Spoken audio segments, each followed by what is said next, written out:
Kocek Jakarta. Kali ini saya Ratih udah ditemanin oleh rekan-rekan saya. Di sini ada Mas Arbakisa, Mas Imam, dan Mas Jai.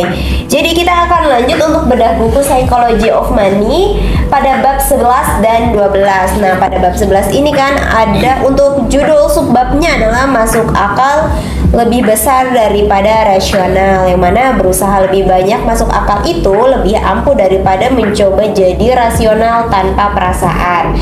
Nah, teman-teman boleh dong di-share menurut teman-teman apa sih perbedaan dari masuk akal dan rasional? Oke, dari saya masuk akal itu adalah sesuai nalar dengan keyakinan dan dia wujud gitu, nalar gitu.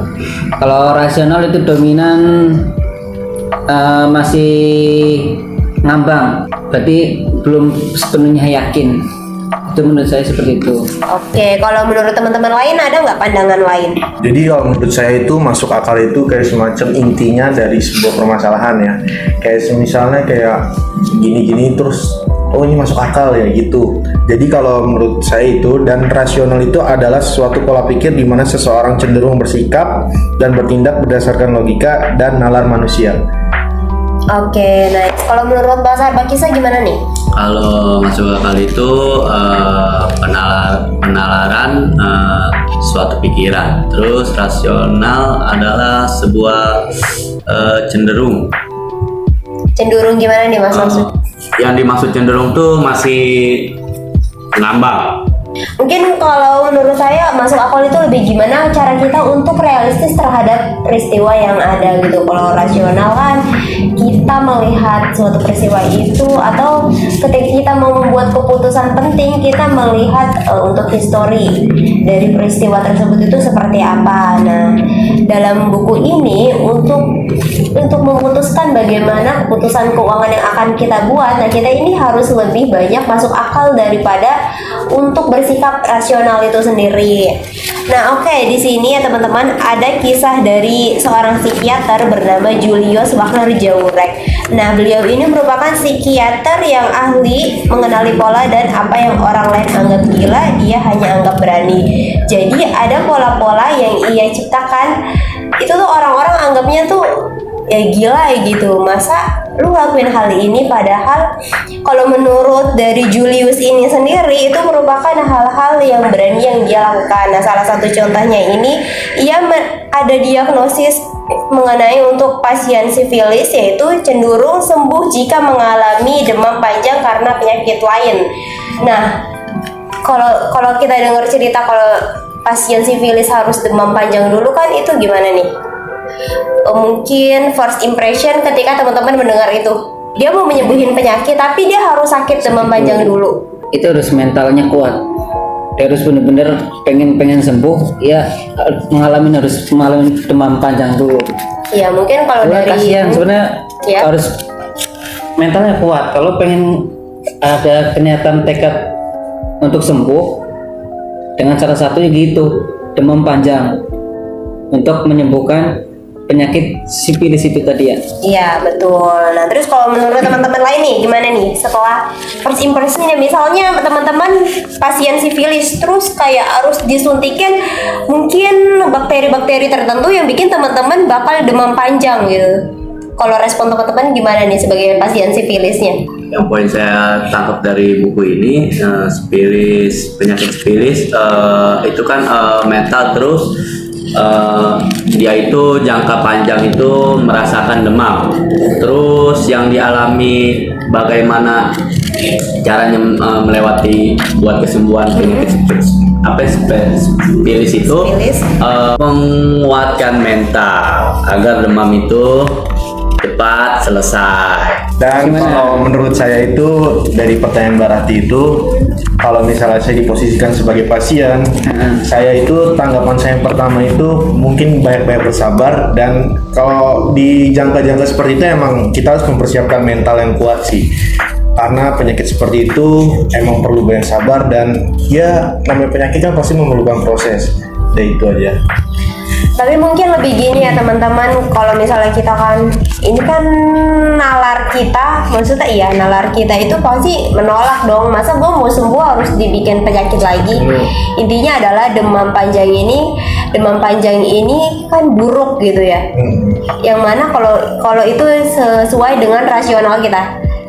Oke, kalau misalnya berdasarkan rasional kita untuk menyembuhkan suatu penyakit, tapi kita harus demam panjang dulu, kita kan bakal menolak sih. Kalau saya awalnya, masa gue mau sembuh gitu, masa saya mau sembuh tapi harus merasakan sakit yang lain. Tapi beda dengan Julius Wagner ini sebagai psikiater, ia bisa menemukan gitu obat dari penyakit sifilis ini, yang mana emang menurut pandangan orang lain itu gila, bener banget. Tapi menurut dari Julius ini sendiri, itu adalah salah satu-satunya cara, mungkin setelah ia mencoba beberapa metode tapi nggak berhasil, dan setelah ia menerapkan untuk membuat atau memasukkan bakteri yang bisa menyebabkan demam panjang tersebut, penyakit dari sifilis ini cepat pulih gitu daripada ia nggak melakukan hal itu. Nah, sama halnya dengan kita membuat keputusan keuangan, mungkin dari investasi ya teman-teman. Ada nggak hal yang sebenarnya kalau misalnya rasional pikiran kita tuh itu nggak bagus gitu, tapi setelah kita masuk akal, setelah kita realistis, itu tuh bagus ketika kita membuat keputusan keuangan. Mungkin teman-teman ada nggak yang bisa diceritain? Dari saya yang pertama, terkadang tuh kita di saat memiliki tabungan yang begitu menurut kita itu masih kurang, tapi menurut orang itu udah banyak. Terkadang tuh kita kepengennya tuh cepet-cepet, gimana punya pencapaian kita harus cepet nyampe gitu. Emang sering sih kadang kita memikirkan gimana sih caranya biar ini uang kita capai. Kadang kita memerlukan investasi, dan di belakangan ini juga banyak investasi yang banyak ya. Cuman kalau dari pengalaman saya, di mana investasi yang baik itu, yang benar itu di salah satunya kita larikan ke barang seperti emas. Dan seperti kalau di orang-orang dulu ngomong sih, kita harus investasinya ke tanah. Ya itu aja sih Mbak. Iya ya, itu mungkin ya lebih ke masuk akal daripada rasional tadi itu sendiri. Nah, untuk membuat keputusan ini sendiri kan memang sebuah keputusan itu adalah seni. Investasi sih yang lebih kayak seni. Nah, itu oleh karena itu pada bab 11 ini kita lebih ditekankan untuk bagaimana kita harus lebih masuk akal gitu daripada rasional. Karena ketika kita udah masuk akal, ketika kita realistis, ini kita akan berjalan mengikuti keputusan investasi yang akan kita buat gitu ya teman-teman. Nah, oke, jadi untuk kisah di bab 11 seperti itu. Kemudian untuk bab 12 ini ada bab kejutan. Boleh dong dijelasin teman-teman gimana sih maksudnya? Di bab 12 ini menceritakan sejarah adalah studi perubahan yang ironisnya digunakan sebagai peta masa depan. Oke, jadi sejarah adalah studi perubahan. Memang benar ya. Kalau histori itu kita sering jadikan sebagai pelajaran kita untuk peta masa depan kita. Tapi gimana nih pandangan kalau misalnya untuk mengambil keputusan keuangan? Mungkin ada kisahnya. Keuangan. Mungkin ada kisah yang bisa dibagi nggak dari buku ini teman-teman? Di bab 12 ini menceritakan tentang sebuah kejutan. Ada seorang profesor Stanford, dia itu pernah mengatakan kepada semua orang yang pendengar yang jadi pendengar dia tuh, Profesor Stanford Scott itu dia itu pernah bilang yang seharusnya dipajang di dinding semua orang yang mengikuti ekonomi atau pasar investor, atau pasar investasi.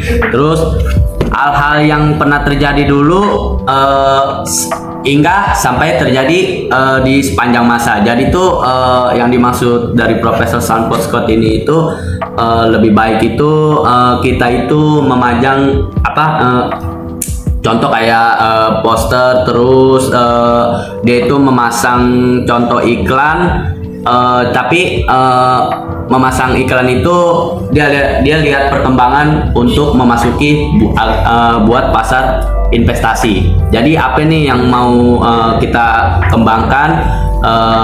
kita mau jual apa atau apa. Jadi tuh kata Profesor Stanford Scott ini yang saya ambil itu, terus dia itu mengikuti segala cara ekonomi juga Mbak. Jadi sepanjang dari dulu itu bakal terjadi, nanti bakal untuk sepanjang masa. Terus sejarah yang sering digunakan para investor itu adalah ahli ekonomi sebagai pedoman masa depan yang pasti benar. Jadi sebelum kita investasi, dia itu minta arahan kepada ahli ekonomi untuk memasarkan apa contoh kita mau jual produk, terus produk itu kita bertanya dulu kepada ahli ekonomi bagaimana untuk memasarkan untuk di masa depan yang akan datang. Oke, boleh kalau Mas Imam ada lagi nggak yang bisa ditangkap dari kisah yang udah diceritain oleh Mas Bakis tadi? Ya, menurut Stanford Profesor Scott. Stanford Scott itu mengatakan intinya kita tidak boleh menghilangkan sejarah perekonomian, dimana sejarah itu tidak bisa buat pedoman juga, yang sebenarnya buat pendorong ekonomi adalah keyakinan dan perubahan. Itu menurut saya, menurut buku yang di sini, untuk mendorong kemajuan investasi itu keyakinan dan ada perubahan. Oke, makasih nih teman-teman untuk kisahnya. Tapi di sini ada yang saya highlight nih pada buku ini, mengapresiasi sejarah ekonomi dan investasi itu bagus. Sejarah membantu kita menyesuaikan harapan, mempelajari di mana orang cenderung keliru dan menawarkan pedoman kasar mengenai apa yang mungkin ampuh. Namun sejarah bukan peta masa depan dalam bentuk apapun. Nah, kalau Profesor Stanford Scott ini beliau ini kurang setuju kepada kita yang terlalu berpegang teguh sama sejarah gitu. Bagaimanapun kalau misalnya pada ketika kita membuat keputusan keuangan itu berbeda dengan hal-hal yang mungkin kayak kehidupan sehari-hari biasa gitu. Kalau keputusan keuangan, sejarah nggak begitu mempengaruhi hasil dari keputusan keuangan tersebut. Nah, kalau menurut Profesor Stanford Scott seperti itu. Nah, itu untuk kita lebih menghargai sejarah. Satu jebakan yang menjaga.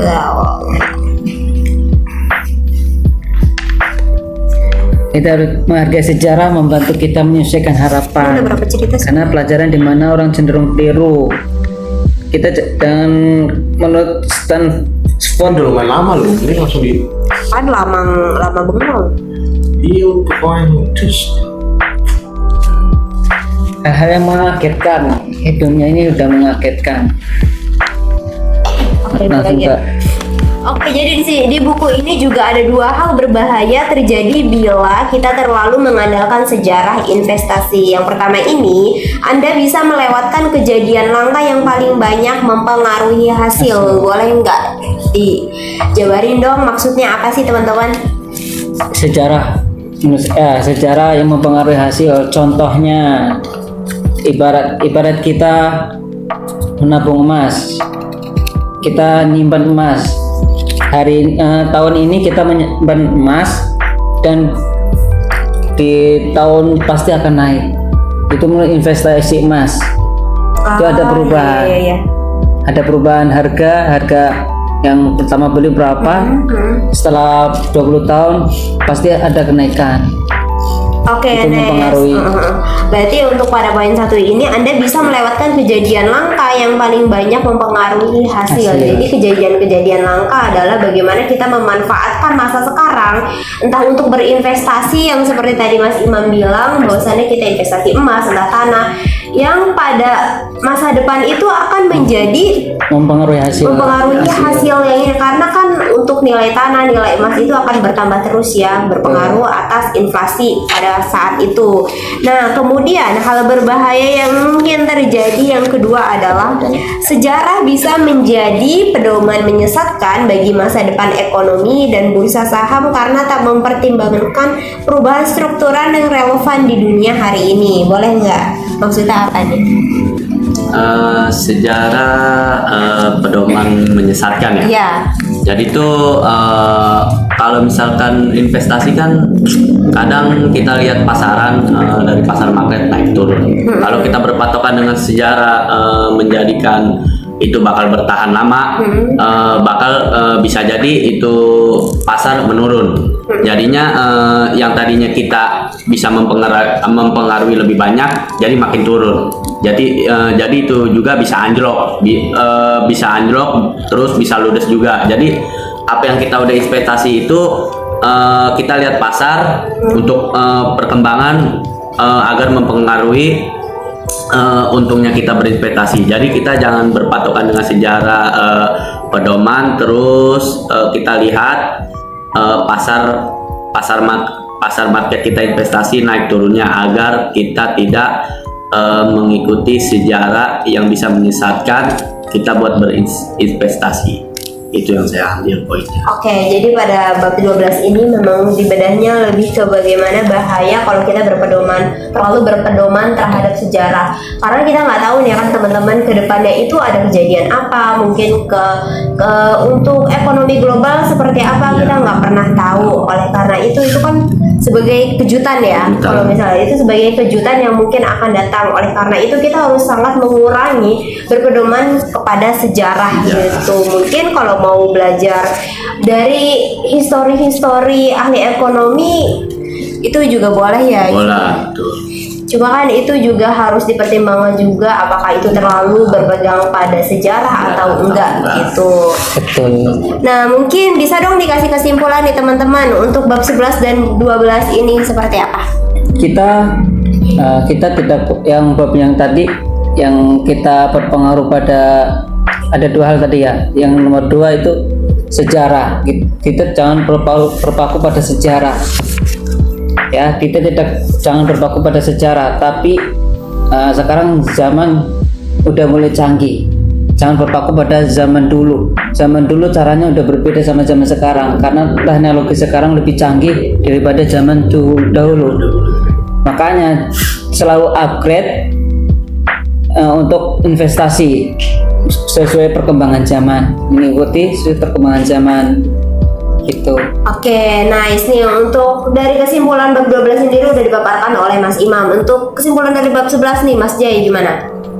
Kalau yang saya tangkap dari poin-poinnya dari yang kita bahas bab 11 dan bab 12, intinya itu kita sebagai manusia itu kita wajib berinvestasi karena di zaman sekarang ini kita emang lebih baiknya berinvestasi karena berinvestasi itu lebih baik karena di saat kita memiliki sebuah impian, semisal memiliki rumah, tanah, emas, atau mobil yang lainnya, kita perlu namanya investasi. Tapi ditanda kurungi lagi bahwa investasi itu boleh kita pilih-pilih dulu, jangan asal ngambil investasi. Semisal kayak kita franchise kayak seseorang kayak buat gabung usaha atau gimana, itu juga bagus sih, tapi lebih baiknya itu usaha yang bagus itu lebih ke kita kayak membuka usaha makanan atau buka ladang.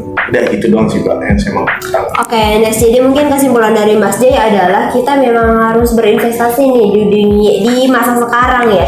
Tapi kita harus memperhatikan juga bahwasannya investasi ini merupakan seni yang banyak banget ilmu-ilmu yang harus kita pertimbangin. Kayak tadi yang kita udah bahas di bab 11 dan 12, yang mana kita harus lebih bisa bersikap masuk akal, dan untuk pada bab 12 ini bagaimana kita harus siap gitu menghadapi kejutan kejutan-kejutan yang mungkin terjadi di masa depan atas resiko yang mungkin kita dapetin.